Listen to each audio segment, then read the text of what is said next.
Ladies and gentlemen, we have with us Shri P.P. Khanna, President Association of Domestic Tour Operators of India. He's already been enlightening us throughout the day with his experiences.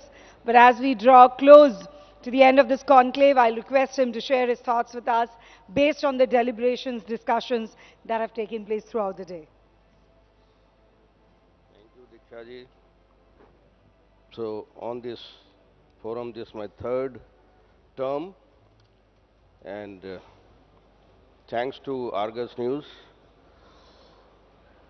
my distinguished delegates on the dais, Professor Shri Jitendra Mohan Mishra ji, Dr. Sabir Hussain Sahab, Shri Durgashish Sahab, friends, boys and girls from the travel and hospitality industry, welcome to all of you.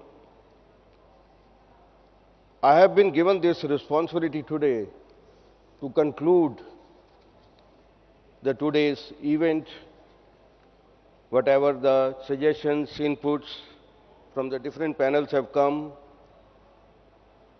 and what exactly the results we will find in the future, we have discussed today in different panels. Because a lot of students I am seeing here, they should know about what is the travel and tourism and what is the potential of travel and tourism. I'll just give a brief on that. And let me say that travel, tourism and hospitality have an immense effect on the economy of any country and is a key driver of economy growth and is considered as the fastest growing sector. Maybe everybody knows that how this industry is growing faster, and during that pandemic we have seen that this was the industry who really was the first to get down. Now it's the first industry to get up now, and it is now growing in a very huge manner. Tourism and hospitality contributes almost 9.5% GDP. This figures is 2019, and we are waiting for the 2022-23 figures GDP, and we are very hopeful after seeing that how the domestic tourism has done a lot wonders in that tourism of India. Post-COVID, people have realized the potential of India in tourism, and India with its highest population with rural areas almost, maybe I have said already 69% is rural areas, and the people live in rural areas, and almost India has 6,48,541 villages in India. So we have a huge rural areas in our country, and if you talk about today, we are in Odisha, in Bhubaneswar, that the total population of rural area in Odisha is almost 74% as per the data. Rural tourism in India, huge potential, and its multiple facets which entails agriculture tourism, farm tourism, art, craft tourism, nature tourism, adventure tourism, eco-tourism, etc. So we have different segments. Medical tourism is there, wellness tourism is there, spa tourism is there. Now hunting tourism has come up in the, in the rural areas, and also the border tourism has also come in that area, in the rural tourism. The vision of our Honorable Prime Minister, Atmanirbhar Bharat, under this vision is to uplift the rural areas, to make it skilled, to explore their potential, and locals to be benefit with the support of staff, state governments, and to maintain its sustainability and sustainability developments. The PM has also given a call for self-reliant Atmanirbhar Bharat is become to call it a vocal for local. Vocal for local, which is actually is a campaign of our Honorable Prime Minister, and rest on and also it has a 5 pillars of economy which is infrastructure, system, demography, demand, and Atmanirbhar Bharat, only restrict to their homes and not aware of present development plans of government and make them entrepreneurs to grow, make India prosperous and strong. Now even the tourism ministry also has formulated national strategy and roadmaps for the development of rural tourism in India, which is the rural tourism India, which is says activities and building of infrastructures to overcome roadblocks. There is a need of support from the local state governments to skill the locals, need to explore unexplored areas and to reach the locals to tap their potential and we call it a हुनर उनके हुनर को हमने बाहर लाना है जितने भी हमारे रूरल एरियाज के हैं give them marketing support physically and technically and industry players and tour operators they have a very important role to develop the rural tourism in India and with their local guides and homestay owners, farm stay owners, and also the farmers, their art, craft, makers. Digital technology is very, very important. These are all factors which I am saying has been formulated by the Ministry of Tourism under this national strategy of the development of the rural tourism. Government and institutionals, the governance of the government and the institutions framework for the tourism. And today, after 4 panels we have attended, and we have seen that today our Honorable Dr. Sambit Patraji was here, the ITDC chairman and spokesperson for the BJP, along with our Dr. J.K. Mohanty, Swasti chairman of Swasti group was here, and they have given very good inputs and suggestions how the rural tourism can be, developed in Odisha. They have given very good feedback. I don't know how many people were there. They had listened about that. And not only that, about the other panels, I would like to little bit brief on that. There should be involvement of state government to promote the art, craft, heritage of the small villages and their products in India and globally. Marketing practices to be adopted by balancing the benefits, profits of individuals and local community. This was all discussed during this day, which I am just briefing it because we have to brief it and give it to the what exactly it was discussed in today's all these panels. There should be village promoted like somebody said that Mr. Bhagat, that like Chokidani and we should have a complaint like that, Sadapind in Amritsar, this kind of should be developed in other rural areas. And this was another suggestion from one of our panelists, Mr. Bhagat. The same approach can be developed in rural areas and can be developed by the PPP model also. And also to fund the locals for generating employment and revenue. These are whatever exactly I am saying, these are all the suggestions we came today in the different panels.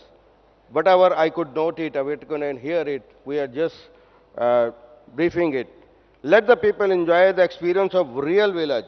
This was the last panel, it was discussed in that why to say that it should be, developed in such a way where, people don't enjoy the rural touch, the rural experience, the rural taste of the villages. That's very, very important.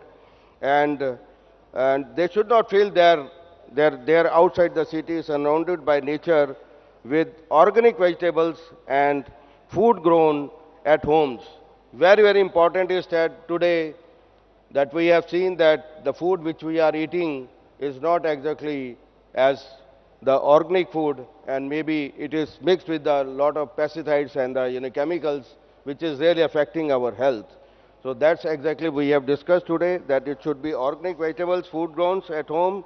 Yes, we need to have a hygiene food and clean toilets and clean house, but the structure should be old heritage style. Important is that you should not change the structures of our homes.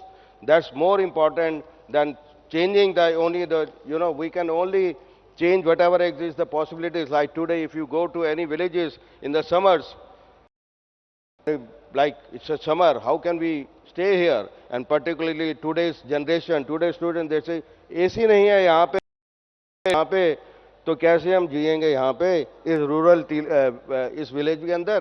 तो these few of the amenities has to with the mud houses. Even the lot of villages they have with the mud houses, but they have ACs, they have televisions, they have all this, the new techniques. They are present there. So these are requirements of that, but not changing the, the style of the living. It should be very, very simple. The way the people should live, they should live in a very simple way, and they should treat like the attitude of the people should be like the villagers guy. जैसे लोग village वाले treat करते हैं ना आपको बहुत अच्छी तरह से, अपने घर खुद खाना नहीं खाएंगे, आपको खाना खिलाएंगे.